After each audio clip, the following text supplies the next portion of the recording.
Game plan. ক্রীড়াঙ্গনে এই শব্দটি বহুল প্রচলিত হলেও রাজনীতিতেও এর ব্যাপ্তি কম নয়। কোন রাজ্যের সাথে কখন সুসম্পর্ক বজায় রাখতে হবে, কখন সীমান্তে সৈন্য মোতায়েন করতে হবে, কখন কোন রাজ্য আক্রমণ করতে হবে, আবার কখন নিজ রাজ্য টিকিয়ে রাখতে হলে শত্রুর সাথেও সহ অবস্থানে যেতে হবে, এই সব কিছুই গেম প্ল্যানের অংশ। বিশেষত বর্তমান সময়ে যেসব দেশের সাথে একাধিক দেশের সীমান্ত, ভূ রাজনৈতিক সমীকরণে তাদের এই তত্ত্বের প্রয়োগ চোখে পড়ার মতো। কোনো মানুষ সম্পর্কে জানতে হলে আমরা প্রথমেই তার চারপাশে থাকা প্রতিবেশীর কাছ থেকে খোঁজ নিই। তাই বলা হয় প্রতিবেশীর সাথে একটু মিলেমিশে থাকুন, মানে অ্যাডজাস্ট করে চলুন। রাজনীতিতে একে বলা হয় নেইবারহুড ফার্স্ট। 2014 সালে নরেন্দ্র মোদী ক্ষমতায় আসার পর তার সরকার প্রতিবেশী দেশগুলোর সাথে ভারতের সম্পর্ক উন্নয়নে নেইবারহুড ফার্স্ট নীতি চালু করেন। প্রতিবেশী দেশগুলোতে সরকার পরিবর্তনের পরে এই নীতি কতটা কার্যকরী? মোদির পড়শি নীতি প্রথমে ভালোবাসা পেলেও সময়ের ব্যবধানে পরিস্থিতি ঘুরে গেছে। 15,200 কিলোমিটার ভারতীয় সীমান্তের সাথে মোট 7টি দেশের সাথে সংযোগ রয়েছে। ভারতে ভূ রাজনৈতিক সমীকরণে এই 7টি দেশের সাথে কেমন বনিবনা চলছে? ভারত চীনের মধ্যকার কোল্ড ওয়ার এখন মিডিয়ার হট টপিক।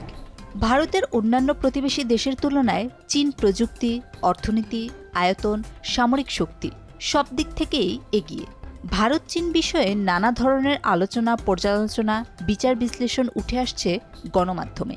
মূলত লাইন অব অ্যাকচুয়াল কন্ট্রোল কখনোই মেনে নেয়নি চীন। লাদাখকে নিয়ন্ত্রণে নিয়ে চীনের সাথে যুক্ত করাই বেইজিংয়ের একমাত্র লক্ষ্য। 2025 সালের 14 জানুয়ারি লাদাখ সীমান্তে প্রকৃত নিয়ন্ত্রণ রেখার খুব কাছে সামরিক মহড়া চালিয়েছে চীনের পিপল লিবারেশন আর্মি, যেখানে অস্ত্রশস্ত্র হাতে যুদ্ধ অনুশীলনের পাশাপাশি ব্যবহৃত হয়েছে সেনাবাহিনীর গাড়ি, ড্রোন সহ আরও নানা অস্ত্রশস্ত্র। বিষয়টি প্রকাশ্যে আসতেই সতর্ক হয়ে উঠেছে ভারত। শুধু লাদাখ নয়, সমুদ্রপথেও নিজেদের আধিপত্য বজায় রাখতে মরিয়া চীন ও ভারত। জাতিসংঘের সংস্থা আংটাডের তথ্যমতে সারা বিশ্বের সমুদ্রপথে যে বাণিজ্য হয় তার 70% হয় দক্ষিণ চীন সাগরের বুক চিরে, আর এককভাবে চীনের মোট বাণিজ্যের 65% নিয়ন্ত্রণ হয় এখান দিয়েই। দক্ষিণ চীন সাগরের নিয়ন্ত্রণ নিয়ে দীর্ঘদিন ধরে প্রতিবেশী দেশগুলোর সাথে বিবাদ চলছে চীনের। সুদূর আটলান্টিক পাড়ি দিয়ে এই উত্তেজনায় যুক্ত হয়েছে যুক্তরাষ্ট্র। মূলত চীনের পুরো বাণিজ্যিক কাঠামোই দক্ষিণ চীন সাগর নির্ভর। ইউরোপ, আফ্রিকা কিংবা মধ্যপ্রাচ্য থেকে দক্ষিণ চীন সাগরে প্রবেশের পথ হল মালাক্কা প্রণালী। বিশ্বের সমুদ্রপথে যত পণ্য পরিবহন করা হয় তার 60% হয় মালাক্কা প্রণালী দিয়ে। এই প্রণালীকে বলা হয় ভারত চীনের ভবিষ্যৎ শক্তি পরিমাপের থার্মোমিটার।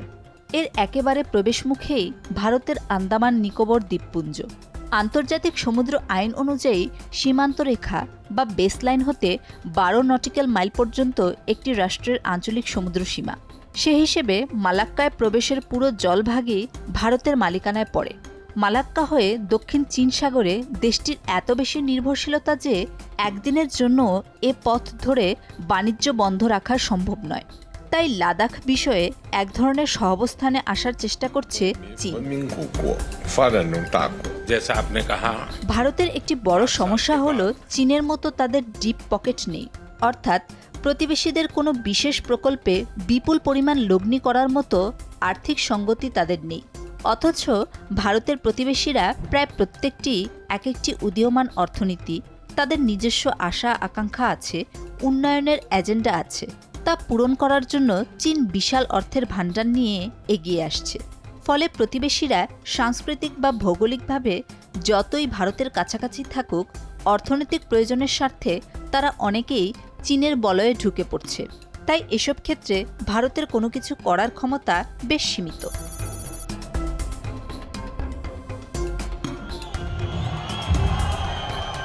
পুরো দক্ষিণ এশিয়ায় ভারত পাকিস্তানের মধ্যকার দ্বন্দ্ব এই অঞ্চলে বিস্তর প্রভাব ফেলে। দেশভাগের পর থেকে বেশ কয়েকবার এ দুটি দেশ একে অপরের সঙ্গে সংঘর্ষ কিংবা যুদ্ধে লিপ্ত হয়েছে। তার মধ্যে উল্লেখযোগ্য যুদ্ধ সংগঠিত হয়েছে 1947, 1965, 1971 বাংলাদেশের মুক্তিযুদ্ধের সময় এবং 1999 সালে কার্গিলে। কার্গিল হচ্ছে ভারতের জম্মু ও কাশ্মীরের লাদাখ অঞ্চলের একটি জেলা শহর। এরকম আরও বহুবার ছোট বড় রেষারেষি সাংঘর্ষিক ঘটনা কাশ্মীরের নিয়ন্ত্রণ নিয়ে কোন্দলে জর্জরিত হয়েছে দুটি দেশের কূটনৈতিক সম্পর্ক। आपने जो रास्ता अपनाया है आपने अपनी बर्बादी देखी है। Better sense should prevail. हमें बैठ के बातचीत से अपने मसले हल करने चाहिए, যার মধ্যে বেশিরভাগই কাশ্মীরকে কেন্দ্র করে। দেশভাগের পর উন্নতির কোনো লক্ষণ দেখা যায়নি ভারত পাকিস্তান সম্পর্কে।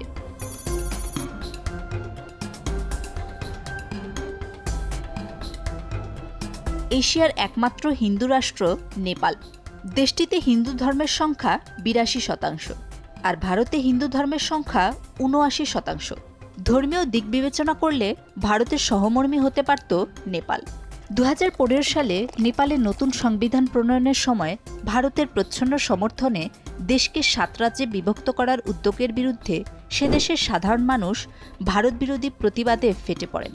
বর্তমানে নেপালের ক্ষমতাতেও আছেন কেপি শর্মা ওলি, যিনি কট্টর ভারত বিরোধী বলেই পরিচিত।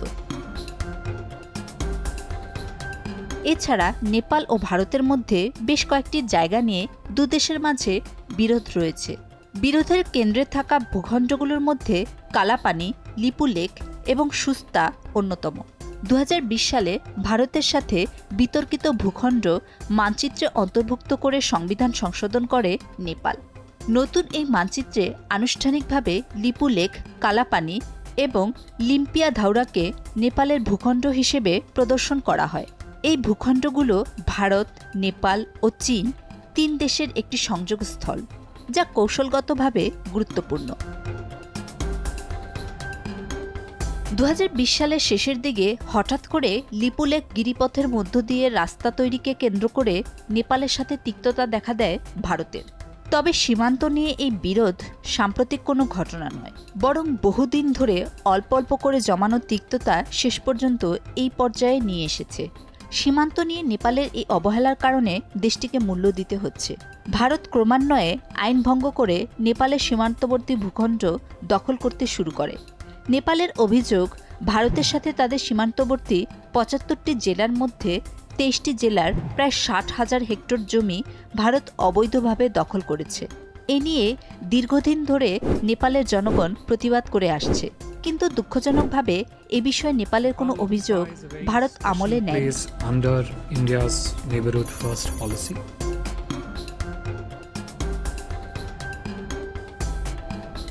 2023 সালে মালদ্বীপে ভারতপন্থী সরকারকে হটিয়ে নির্বাচনের মাধ্যমে ক্ষমতায় আসেন মোহাম্মদ মুইজ্জু, যিনি প্রেসিডেন্ট হওয়ার পর থেকেই দেশ থেকে সব ভারতীয় সেনা সদস্যকে সরিয়ে নেয়ার দাবি জানিয়েছেন। তার দলের ইন্ডিয়া আউট ক্যাম্পেইন মালদ্বীপে ভালো সাড়া ফেলেছে। সাদা বেলাভূমি আর বিলাসবহুল রিসোর্টের দেশ মালদ্বীপের প্রত্যন্ত দ্বীপাঞ্চলে বসবাস করা মানুষের মানবিক ও চিকিৎসা সেবা দেওয়ার জন্য 2010 সাল থেকে ছিলেন ভারতীয় সশস্ত্র বাহিনী এবং চিকিৎসা কর্মী। পাশাপাশি মালদ্বীপকে 2টি হেলিকপ্টার এবং একটি ডর্নিয়ার বিমান সরবরাহ করেছে ভারত। এগুলো দিয়ে সমুদ্রে নজরদারি, অনুসন্ধান, উদ্ধার অভিযান এবং চিকিৎসা সেবা প্রদান করা হতো। মূলত মালদ্বীপে অবস্থান করা ভারতীয় সেনারাই এসব অভিযান পরিচালনা করতেন। ভারতের দক্ষিণ প্রান্তের দক্ষিণ পশ্চিমে কৌশলগত অবস্থানের কারণে মালদ্বীপে প্রভাব বিস্তারের জন্য নয়াদিল্লি এবং বেজিংয়ের মাঝে একটি শীতল লড়াই চলছিল বেশ কয়েক বছর ধরেই। ভারত মহাসাগরের যেসব দ্বীপ নিয়ে মালদ্বীপ রাষ্ট্রটি গঠিত, সেই দ্বীপগুলোর পাশ দিয়েই গেছে ব্যস্ততম সামুদ্রিক বাণিজ্যিক পথ। চীনের আমদানি করা তেলের 80% এই পথ দিয়ে জাহাজে করে নিয়ে যাওয়া হয়। ফলে নিজেদের নিরাপত্তার জন্য চীনের কাছে মালদ্বীপের যথেষ্ট গুরুত্ব রয়েছে। অন্যদিকে মালদ্বীপে যে কোনো ধরনের চীনা সামরিক উপস্থিতি নিজের জন্য হুমকি হিসেবে বিবেচনা করছে ভারত।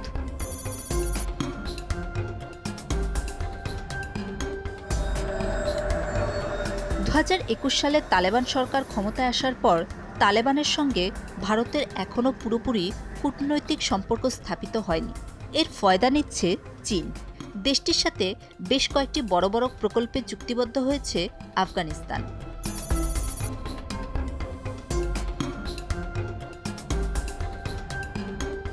একই অবস্থা মিয়ানমারের সাথে। ভারত ও মিয়ানমারের মধ্যে ঐতিহাসিক, ধর্মীয়, ভাষাগত ও জাতিগত বন্ধন রয়েছে। আনুমানিক ২০ লক্ষ ভারতীয় বংশোদ্ভূত মানুষ মিয়ানমারে বসবাস করেন। মিয়ানমারে ক্রমবর্ধমান সংঘাতের প্রভাব এবং সেখানকার অভিবাসীদের মণিপুরে প্রবেশের ঝুঁকি কমাতে চাইছে ভারত।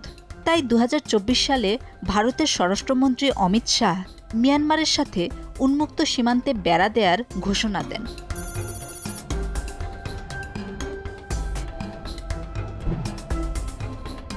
প্রতিবেশী শ্রীলঙ্কার সাথে ভারতের দ্বন্দ্বটা মূলত তামিল বিদ্রোহীদের নিয়ে। ১৯৮৩ সালের মাঝামাঝি থেকে ইন্দিরা গান্ধীর নির্দেশে ভারতীয় গোয়েন্দা সংস্থা র বেশ কয়েকটি তামিল বিদ্রোহী দলকে আর্থিক ও সামরিক সহায়তা প্রদান করার অভিযোগ আসে। ইন্দিরা গান্ধীর মৃত্যুর পর ১৯৮৭ সাল থেকে ১৯৯০ সাল পর্যন্ত ভারতীয় শান্তিরক্ষী বাহিনী চুক্তি অনুসারে শ্রীলঙ্কার তামিল জাতীয়তাবাদী বিদ্রোহী দলগুলোকে, বিশেষত এলটিটিই-কে নিরস্ত্র করার প্রচেষ্টা চালায়। এই সময়ের মধ্যে ভারতীয় শান্তিরক্ষীরা তামিল বিদ্রোহীদের সাথে অনেকগুলো খণ্ডযুদ্ধে লিপ্ত হয়। India has proposed to sign such an agreement.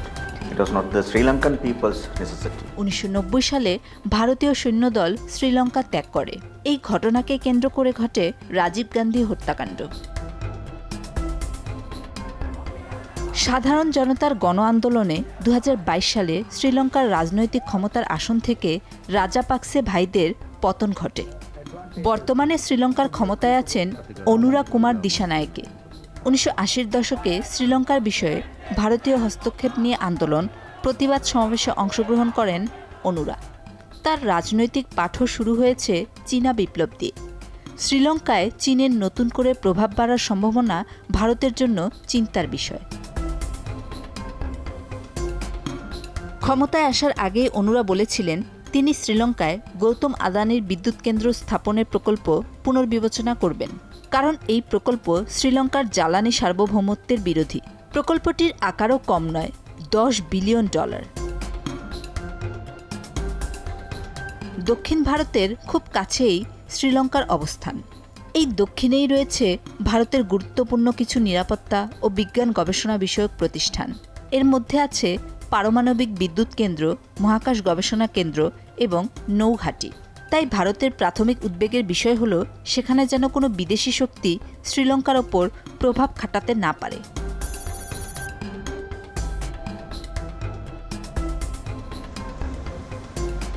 ২০০৮ সাল থেকে টানা ১৬ বছর ক্ষমতায় ছিল শেখ হাসিনার সরকার।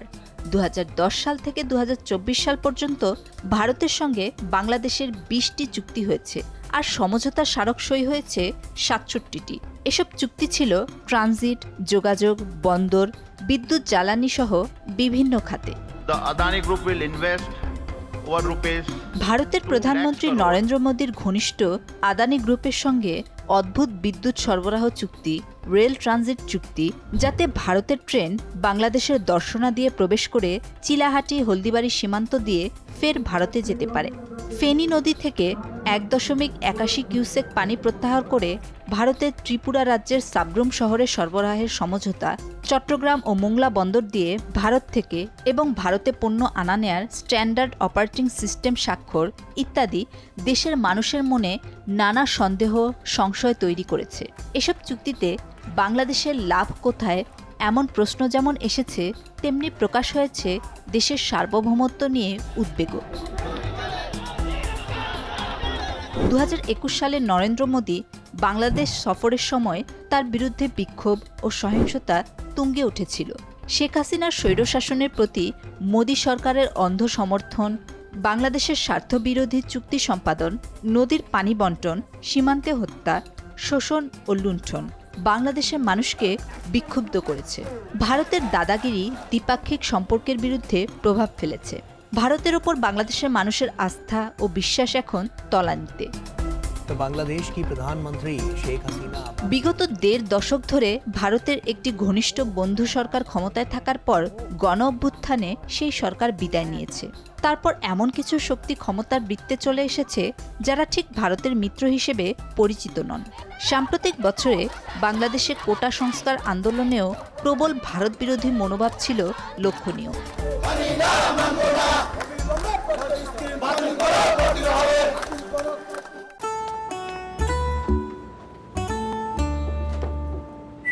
এই ঈদে জুয়েলারি ক্লোদিংয়ে বিকাশ পেমেন্টে ডিসকাউন্ট।